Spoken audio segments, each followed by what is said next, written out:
All right, welcome back, everybody. This is default routing. In our previous lecture, we were able to do all the housekeeping on our routers, right? Oh, we need our password here, Cisco, I believe. If I remember correctly, of course not. What is it? Secret? Oh, it's in caps. Secret. There you go. Okay. If that fails, you go to config, hit on any interface, and then you're in the router. Okay. Shortcut in the lab, right? We don't want to go through this whole rigmarole of going into ramen and changing the password and all that. So let's go ahead and go into privilege mode. Let's do a show start. Normally in the test you do a show run, and we have configured everything. We tested connectivity and we can ping. Right here's all our configurations, and we do a show IP int brief. All right, just to look what we have. And you see it's up. Now, we have connectivity to our gateway, but we do not have connectivity all the way across the network, right? Because if you take a look at this middle router, and let's see if I can log into that one, caps, LDS, and it's Apple, APPLE. Excellent. Show IP route to look at the routing table. All right, you see I'm connected to three networks, the 10114, the 10118, and the 2 network.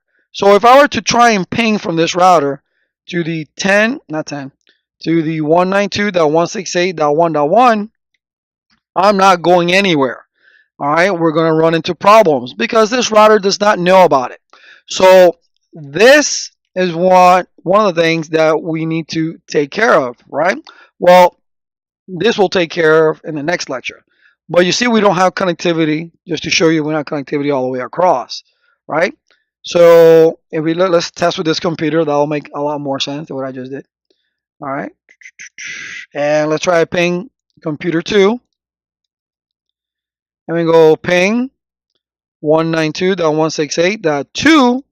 All right, we get a reply from our gateway and a destination host unreachable. Let's open this up a little bit more. I hate to see that in those lines. If we try to go to 254, let's see what happens. All right, again, destination unreachable. We're not able to get to the other side. We don't have any routing going on, right? So what we can do on stub routers at the outer edge of our network, we can use something called a default route. If you were to look at your routing table in router 1, show IP route, if I can spell it correctly, show IP route, you see that the gateway of last resort, it is not set. Purpose of the gateway of last resort, if you do not have any matching routes on your routing table, you will then use the gateway of last resort to take you out a specific interface. Cisco recommends on point-to-point connections to use the exit interface. Now, I'm going to clarify this throughout this entire course, and it's going to be repetitive, but you're going to have to listen to me anyway. This is for your CCNA certification. Okay?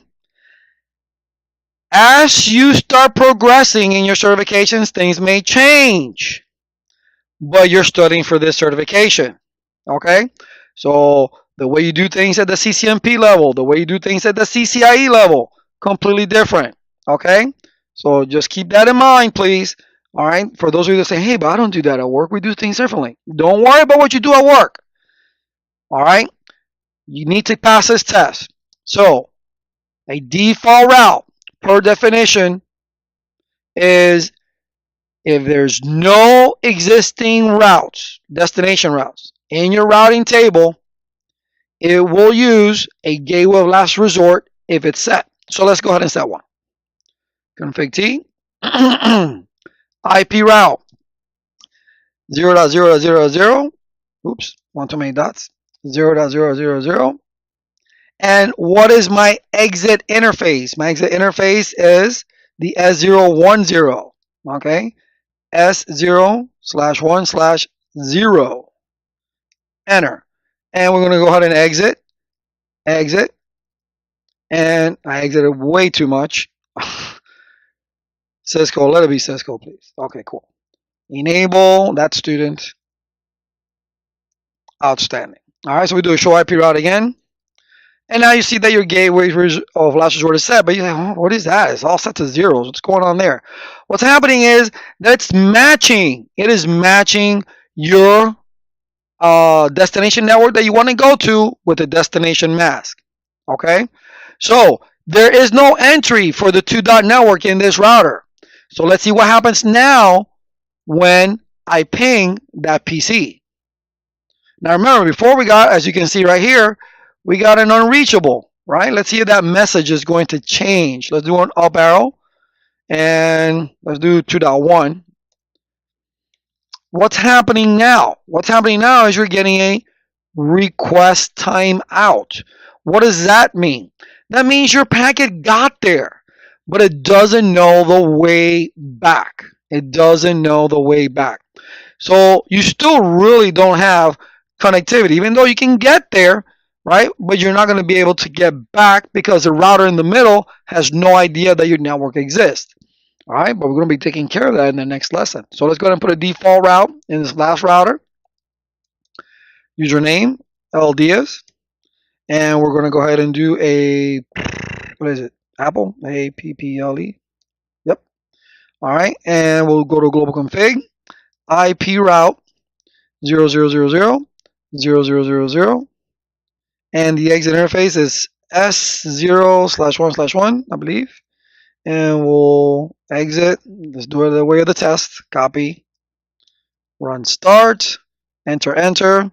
Let's look at our routing table. Okay. So now we have a default route, which you can see there by the S. So we're going to minimize this. Let's go to our PC over here. Let's move it up here. And let's make it a little bit bigger here. Make it easier for you to see. All right. Now we're going to ping 192.168.2.1. Again, we're able to get to this out. We're not getting an unreachable. We're getting a request timeout. Which, what does that mean? Again, you got there. You just don't know how to get back. And why is that? Because the router in the middle, show IP route, does not know about those 2 networks, the 1 network and the 3 network. And that'll be a discussion of our next lecture.